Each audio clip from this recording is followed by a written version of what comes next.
Рахмат, урматтуу Дастан Арыспекович, урматтуу Ашырбек Майданович, урматтуу депутаттар. Өзүңүздөргө маалым болгондой, мен өткөн жума Кыргыз темир жолу ишканасындагы бир топ шалакылыкты коррупцияга шектүү иштерди бүт баарын кагаз жүзүндө факты менен айтып бергем.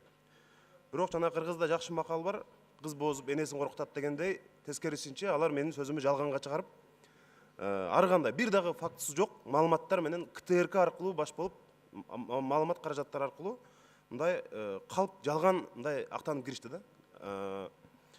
Эми мен эмнени айттым? Вагондор убагында келген эмес дедим. Шектүү коррупцияга шектүү келишим түзүлгөн дедим. Аны бүт мен тактап бердим. Мына мен сүйлөгөндөн кийин транспорт прокуратурасынын чечими мына менин колумда турат. Эми булар Кыргыз темир жолуна штраф салгыла деп мен сүйлөгөндөн кийин мына 5-мартта булар өздөрү эми штраф салып отурат. Казакстандык жанагы компанияга.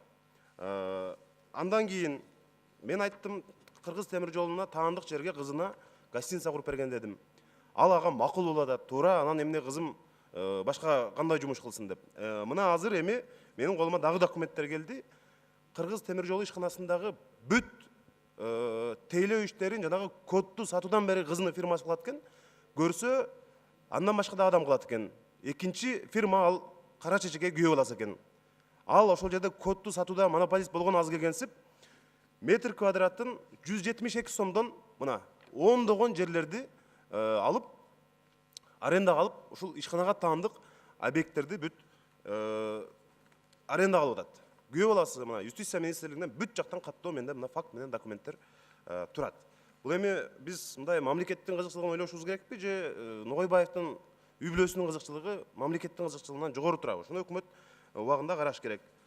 Андан кече бүт ошол мына керек болсо вагондор келип атат, силер келбей атат деп атасыңар деп туруп, бул киши 20 вагонду алып келип, өзүнүн фонуна коюп алып КТРКдан сүйлөп чыкты. Мына азыр мага Зикстодон кат келди, Казакстандык компаниядан. Жалал Абадка бараткан вагондорду Ногойбаев мен КТРКдан чыгып сүйлөшүм керек деп туруп Бишкекке буруйттыр. Келишимди буздуңар, бул Бишкекке барчу вагон эмес эле, бул Жалал Абадка бараткан вагондор болчу деп азыр Зикстодон мына кат турат. Керек болсо берем.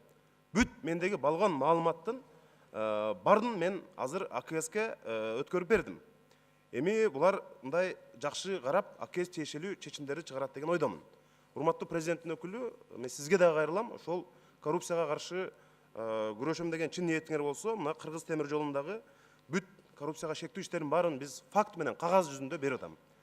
Мен кечээ АКСке бул боюнча өткөрүп бердим документтердин бардыгын. Анан ошого бир жакшы көңүл бурасыздар деген ойдомун.